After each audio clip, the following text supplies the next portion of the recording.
This is the Rumor Report with Angela Yee on the Breakfast Club. So listen up. Is it better, guys? Is it better? I don't know. All I I heard think you so say for was now. you want to get Kodak Black. Sounded kind of crazy. Yo, shut up, man. Go ahead, That's Yeezy. what you said. All right, now, we told you already, Coolio unfortunately died at the age of 59, and everybody is wondering what happened. He was found in a friend's bathroom. Well, it looks like they're saying his cause of death has not officially been released. It's believed that it was a heart attack. Emergency responders received a call at 4 p.m., and they found him unresponsive and performed CPR on him for approximately 45 minutes, but unfortunately, he was determined dead just before 5 p.m. And they said 40 to 50% of heart attacks present with a fatal event. So people ignore symptoms. It's usually these symptoms take place for weeks or months before finally having a heart attack with complete blockage. At that point, the heart isn't getting blood and it can go into a life-threatening rhythm, which presents as cardiac arrest. Well, do we talk about the symptoms enough? Like, what are the I was symptoms gonna of a say heart the same attack? thing. I know people say like your left arm gets numb sometimes, or you might have some chest discomfort. But how do you know when it's not like heartburn? Or for me, I've been dealing with anxiety attacks, panic attacks my whole life. How do I know when it's not that? Because I've checked myself in the emergency room quite a few times in my life, thinking I was having a heart attack, but it's just an anxiety attack. So do we talk about the symptoms enough? Yeah, and that is something that we need to make sure that people are aware of. And some of those symptoms, like you said, you might feel your arm go numb. It could be chest pain, discomfort if you're feeling weak, lightheaded, faint, any type of discomfort in your jaw, neck, your back, in pain or discomfort in one or both of your arms or shoulders, a shortness of breath. All of those things, if you've been having those symptoms for weeks, for months, definitely get yourself checked out. Yeah, that's crazy. I feel like those are the 'cause literally symptoms we always have. Yeah, all of that sounds Right? like an anxiety attack. All of that sounds Your like body an All anxiety of attack. that, all the time? Yes. No, Your body aches. I mean, Yeah. I don't chest pain all the time. Yes. Pain or When you have- discomfort, feeling weak, feeling lightheaded. I don't When you have have those an- when- symptoms all the time. Well, you probably never had an anxiety attack. God bless you. But, Nope. for those of us who suffer from anxiety attacks, panic attacks, yes, that's what it feels like. So, I mean, I don't know.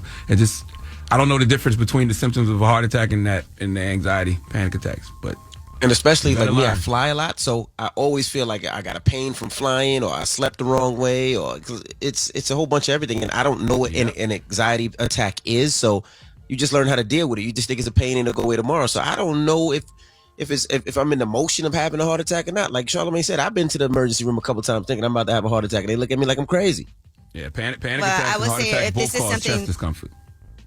If that's persisting for months, definitely get yourself checked out. If it's something that is recurring and not going away, it's not like I woke up, I was, slept on the wrong side, I have a little pain. But if it's something where you have a shortness of breath, if it's uncomfortable, if you're having chest pains, a lot of fatigue, if you're lightheaded, abnormal heartbeat, all of those Well, that's why you're things. describing a panic attack. That's why I said it's hard I mean, to it tell the could be, difference. but again, get yourself checked out then. If whether or not it is, you'd rather know. Oh, yeah, Right. absolutely. We do that.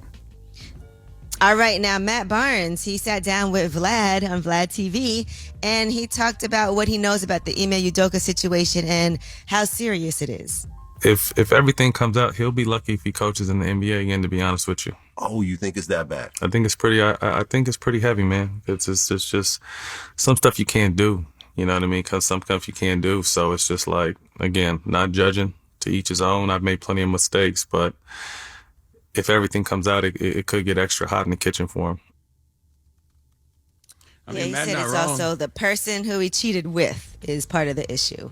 Yeah, Matt, not wrong. Remember when I said he had to have, slept with somebody higher up, their wife or something, to really cause the issues that he's having. But it's also why I keep preaching about self-sabotage in regards to men, because brothers, there is power in self-control, and it's just some things you shouldn't be doing. And if you can't control yourself from doing some things, you really need to go get some therapy and sit with somebody and do the inner work needed to heal, because, man, I'm tired of seeing folks lose it all because of lack of discipline.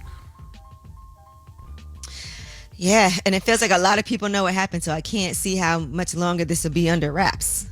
And that is your rumor report. All All right, we got front page news. Hold on, one last thing. I just want to say healing also means taking an honest look at the role you play in your own suffering. And I promise you, so many people are really, really causing their own suffering by making poor choices. All right, we got front page news next. What we talking about? Yes, and let's talk about inclusivity when it comes to M&Ms. All right, we'll get to that next. It's the Breakfast Club. Good morning.